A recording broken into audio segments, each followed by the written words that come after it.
As we've heard in previous programmes, the Beach Boys had had various disagreements with their record company over the years, and these were highlighted at the time of the release of Pet Sounds. Carl Wilson. Capitol Records. There was a very nice man there named Carl Engelman, who is really the guy that we knew, you know, the man that we talked to there. The others we didn't really trust because we thought they were weird or phony or something. But he was pretty much with what Brian wanted to do, although he was responsible, you know, for a certain area of activity within Capitol Records, and he had to answer to people higher up, you know, than himself. They were just very resistant to going forward musically. As was shown by the fact that they released the Best of the Beach Boys Volume 1 within a month of the release of Pet Sounds.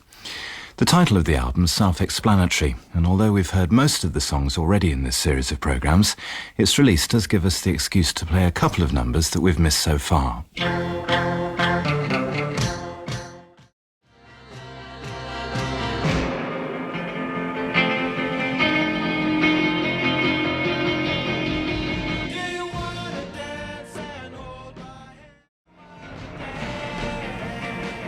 Do You Want to Dance and You're So Good to Me from the British version of the Best of the Beach Boys. And I make that distinction because the selections on the British and the American copies are different. And there are also 2 more tracks on the British version of both Volume 1 and Volume 2. Well, for once, British is best. Anyway, Bruce Johnston has pointed out that despite Capitol's hesitancy regarding Pet Sounds, a single was released featuring 2 of the songs from the album, Wouldn't It Be Nice and God Only Knows. That was released in August of 1966, and by October the next one was due. But how do you follow 2 such fine songs? Maybe Brian Wilson knew all along that he'd written a song that could follow just about anything. He got Carl to listen to the backing track in his customary manner. Yeah, he played this weird thing on the phone, and it was Good Vibrations, and it was a really funky track. It was just more of a sort of let it rip drums, you know, smashing and stuff. And then it sort of refined itself, and then he got into the cello, quarter note triplets, and that, and the theremin. Of course, the first time he used theremin was on Just Wasn't Made for These Times. And he just saw it in the studio and said, "What is that?" And the guy who was playing trombone on the session said, "Oh, that's a theremin." He played it for him, and so they used it, and then he really liked it. The theremin is the device that makes the whistling sounds on the 2 tunes that Carl mentioned, and it's a sort of sophisticated tone generator. Anyway, the music track was written, so what about the lyrics? Here's Mike Love. I wrote the lyrics to Good Vibrations on the way down the Hollywood freeway about 10 minutes before the session one night. And it was a unique experience. I was dictating the words as we were driving down the freeway. It's kind of amazing. It's kind of one of those cliffhangers. We need some words. Okay, let's see. I love the colorful clothes you wear. Another number 1 for the Beach Boys, their first million-selling single in the USA, and certainly amongst the top 5 singles of the 1960s. Like the Pet Sounds album, Good Vibrations was particularly well received in England. I have to compliment the English for their total acceptance of Pet Sounds and Good Vibrations. That was the only saving grace. You know, I don't know why. I guess they're just more sophisticated in their musical taste. That's all I can think of. You know, it's a compliment.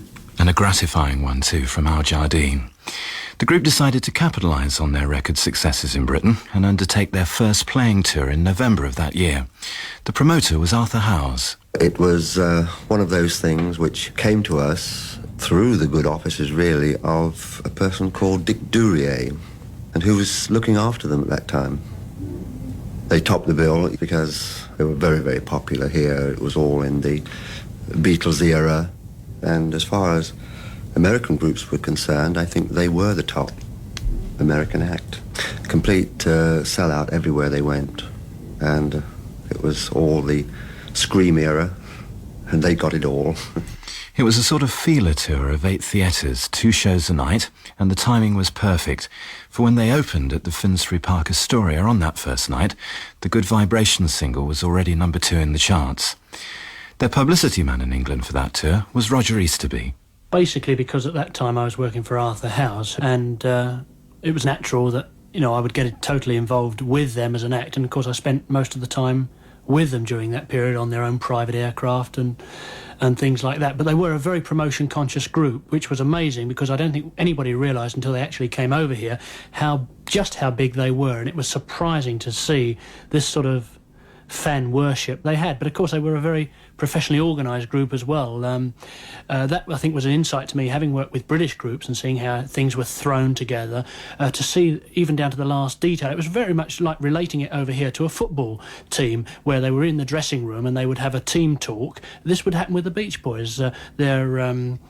A production manager would say to them, "Now tonight, fellas, you've got 45 seconds to come off stage." And he would really ruck them if they were longer than that. He said, "Look, fellas, it took you 49 seconds to get off stage tonight, and I told you you've got to get off in 45. And this was, really amazing, the fact that when they changed into their, what I relate as their Sheffield Wednesday shirts, remember the blue and white shirts, which they wore to this time, it was a uniform, and they, it was like rubbing down with white horse oils. They would all change at immediately the same time. The whole thing was such a professional operation. I'm sure it rubbed off on a lot of British acts later on.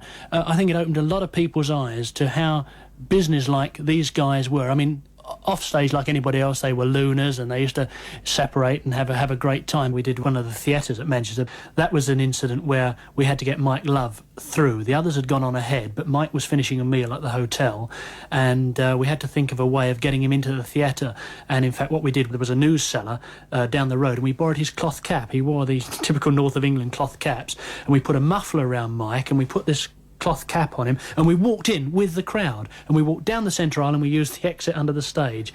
That was the very first thing at Manchester. That's why that one sticks vividly in my mind. The fan following was just absolutely amazing. The girls, just would do anything to get into the dressing room, and to get them out of theatres was just an amazing scene. You had to think of new ideas all the time. I think once we got into a car, and there were 3 girls on the floor of the car who actually got in. Whether they'd bribed the driver or not, I don't know, but they were in the car waiting. I think they enjoyed the ride. It starts with just a little glance now, right away. So the concerts were very successful, but meanwhile back in California, Brian had undertaken the task of writing and producing their next album. As a producer, I really think the only place for an artist to go is further. And I think Brian finally reached a point there where I thought he was free. That he would do things that he wasn't strapped into, he hadn't done in the past. And I thought this is some sort of freedom that he's gotten within himself, which will be marvelous if he continues it. And somewhere along the line, Brian got boxed in again. I thought the catalyst of the reason was that he had made such a different and such a far-out album for that period and for that group. I think he's scared of himself. And he went back into the box. And I think because he was by himself, he just freaked out. So I think he ran to Van Dyke Parks because there was some sort of security, like everybody's told me he's right and he's good. So I know my work can't be bad then because I'll be working with him. What Brian, I think, failed to see was he was just brilliant and he was fine. He was afraid to be great by himself in case he wasn't great.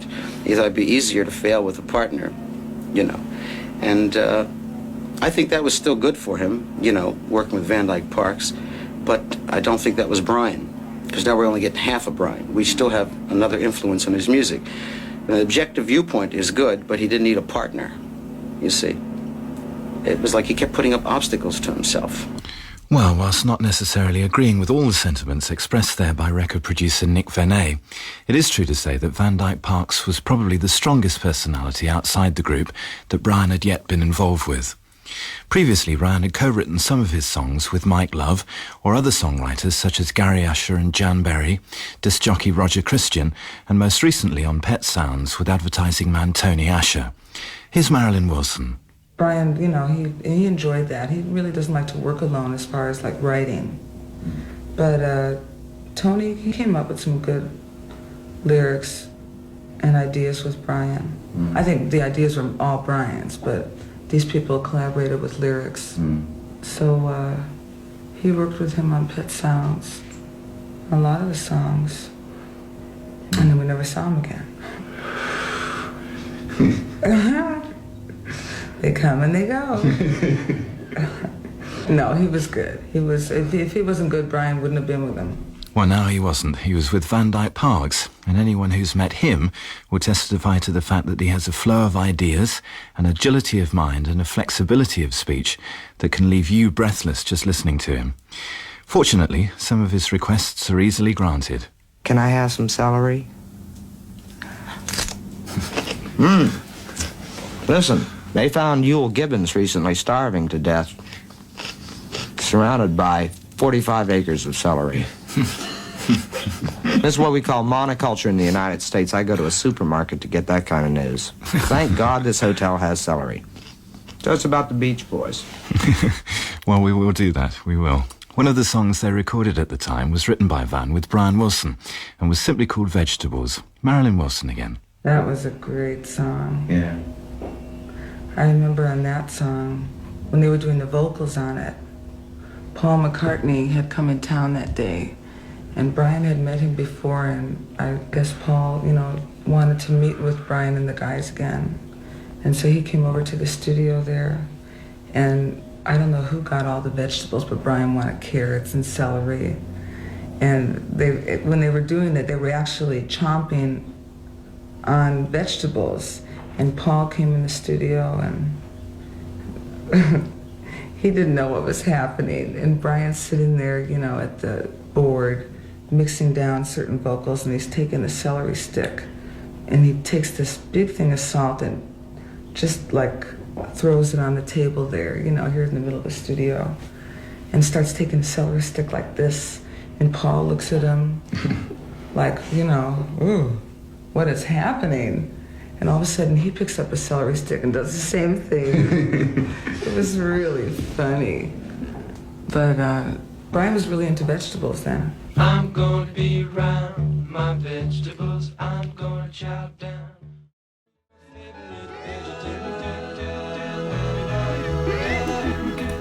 Well, to hear his version of how the association with Brian began, developed and finished, as well as a few other tales along the way, I'll leave you for a few minutes with the thoughts of Van Dyke Parks. I met him on the lawn of Terry Melcher's house, Doris Day's son, for whom I have the greatest respect and who's coming out with an album of his own.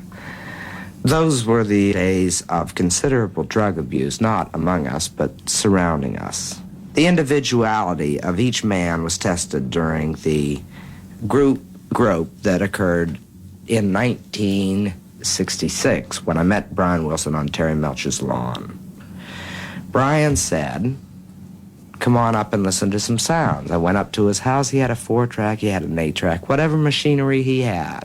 And an artist he was, deserving of this equipment that impressed me, along with the steaming swimming pool at Brian's house, which on that mountaintop in the Hollywood Hills was an example of the energy expanse, the avarice or apparent avarice of what Hollywood represents. Brian Wilson and I then went into collaboration at his house between the swimming pool operations and my jumping through his sandbox to his Steinway piano.